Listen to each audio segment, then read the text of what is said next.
Star Trek forgot Worf should have never become captain of the Enterprise. In the vast, uncharted expanse of Star Trek storytelling, few decisions have sparked as much fan debate as the promotion of Worf, the stoic Klingon warrior, to captaincy of the Enterprise. It's a move that, on paper, seems intriguing.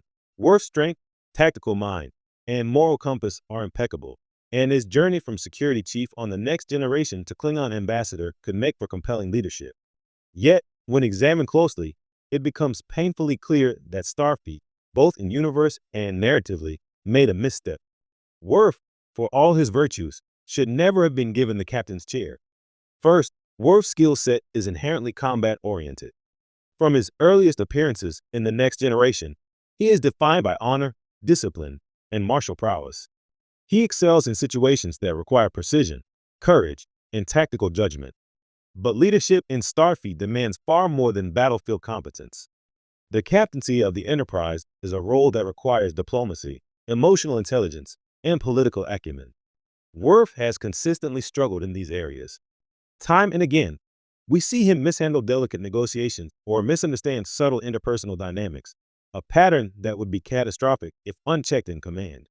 While his combat instincts might keep the ship safe in battle, they do little to manage the complex web of Federation politics or the diverse personalities of his crew.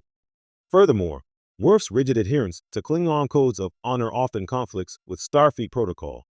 In The Next Generation, Worf is frequently torn between loyalty to Klingon tradition and duty to Starfleet regulations.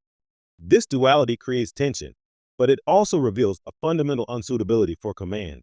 A captain must balance multiple cultural and operational priorities simultaneously, often requiring compromise and flexibility.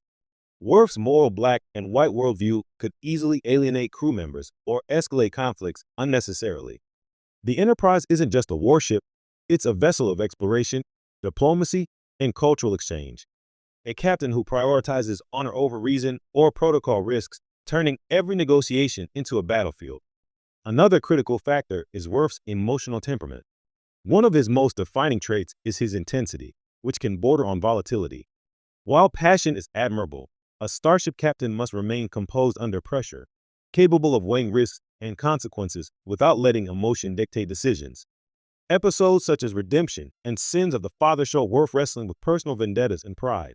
These are heroic qualities for a warrior, but for a captain, they are liabilities. Commanding the Enterprise demands a level of impartiality and restraint that Worf struggles to maintain even under normal circumstances. From a narrative standpoint, Worf's promotion also undermines the storytelling foundation of Star Trek. Part of the brilliance of The Next Generation was its careful construction of character arcs. Worf's journey as a supporting officer, learning diplomacy, understanding human nuances, and confronting his own identity, was compelling precisely because he was not in command. Giving him the captain's chair prematurely flattens his character development. The tension between Worf's Klingon instincts and Starfleet duties is what made him fascinating. Removing that tension by making him captain robs the story of its complexity. Moreover, the decision ignores the potential of other characters whose strengths are better suited to the role. Jean-Luc Picard and William Riker were defined by their exceptional diplomatic skill, strategic foresight, and emotional intelligence, qualities that naturally make them leaders. Worf, though courageous and loyal, simply does not possess the same narrative readiness to carry the weight of command.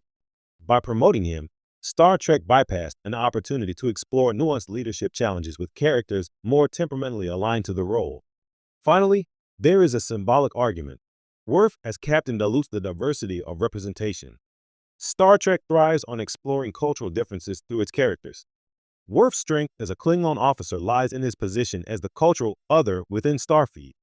Making him captain risks assimilating that otherness, turning a unique lens on the Klingon experience into a generic starship command perspective. His unique voice, grounded in the tension of dual identity, is far more compelling when it challenges the status quo rather than leading it. In conclusion, Worf's promotion to captaincy was a misstep both narratively and logically. While he is undeniably brave, honorable, and skilled, these traits alone do not make a successful starship captain.